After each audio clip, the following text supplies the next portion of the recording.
The Animaniacs are back! Well, at least they will be on November 20, and we finally have our first extended clip from the show. Of course, a few weeks back we were graced with a small clip from the new Animaniacs, but it was simply in an animatic form, whereas now we've been given a fully animated, beautifully polished clip that finally gives us the truest indicator of the upcoming revival. So, let's take a look. Before we get into this though, don't forget to hit that like button down below. It does wonders in getting my content out there. And also hit that subscribe button and the bell icon to keep up to date with all the great cartoon news like this. Firstly, let me state the bleeding obvious. This clip is quite clearly a parody of the original Jurassic Park, a film directed by Steven Spielberg, who not only executive produced the original Animaniacs, but is returning for the new series. And yes, there he is, in animated form. If we take one major thing from this clip, it's that the Animaniacs are back to their wild and irreverent ways, sending up pop culture with meta gags like bringing those behind the scenes into the show itself. The greatest thing here is that this shows that the new series isn't afraid to riff on older material. The original Jurassic Park is nearly 30 years old now. It's the kind of thing that you wouldn't see too many new programs, especially ones that appeal to children,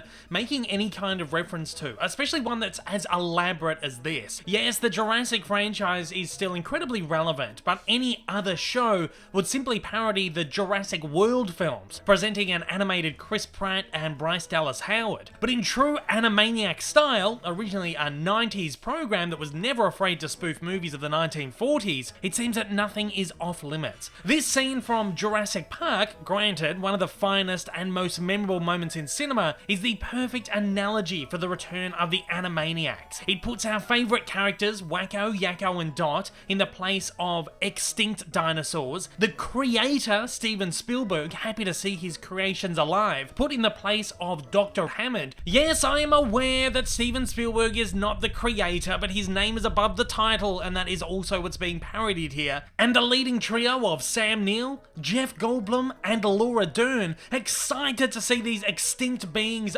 back to life, stand as an analogy for the audience. And then of course there's the executive who only wants the money, and I'm sure there's going to be executives rolling in money after this comes out. This is the absolute perfect gag, which is so deeply layered that it not only requires a familiarity with the world of cinema, but a familiarity of the original show and its history, while fitting so perfectly in with the style and tone of the original humor. It just feels so at home. Yes, this will be a show for new generations, but it's even more a show for those who grew up with the original, like myself. As they said in the last clip that we got, "Alright, there's a lot of pressure on our first lines. Maybe something reminiscent of the first season, but modern to show that we're not your dad's Animaniacs." It's a bit of something old, it's a bit of something new. This really is our final proof that this is the same show that we all know and love, and it doesn't seem to have lost any of its charm or wit. The second major takeaway from this clip is the animation style. Yes, it's very modern, it's very polished, it's very rigid, it's very computerized,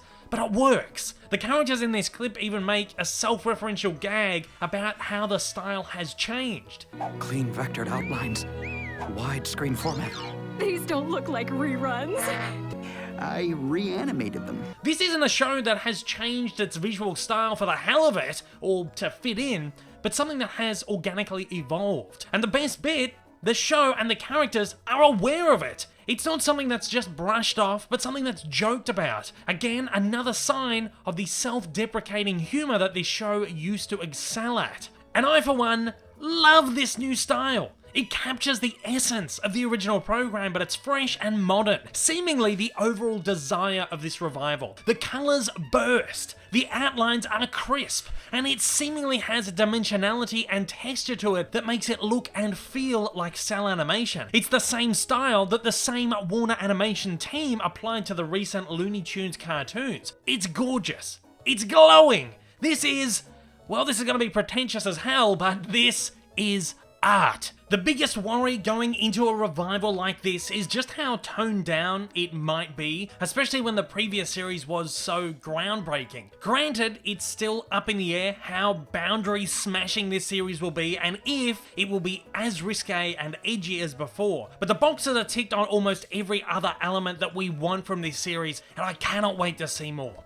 If you'd like to keep up to date with all the big cartoon news, don't forget to like and subscribe to see more installments like this. And if you are keen on diving deep into the history of all your favourite animated characters, don't forget to check out my continuing Cartoon Evolution series. And at that, I'm throwing it over to you. Are you impressed with this extended clip that we've got from the Animaniacs, and are you as excited for it as I am? Or do you still have a little bit of trepidation going into this one? Of course, as always, fire away down in the comments below and let me know your thoughts. Hey everyone, if you haven't yet, smash that big old subscribe button up on your screen to keep up to date with all my content, and hit that like button down below. Also, don't forget to check me out on social media, and please consider supporting me over on Patreon for as little as $1 a month for exclusive videos, early access content, and to get your name up on the screen. Thanks again for watching.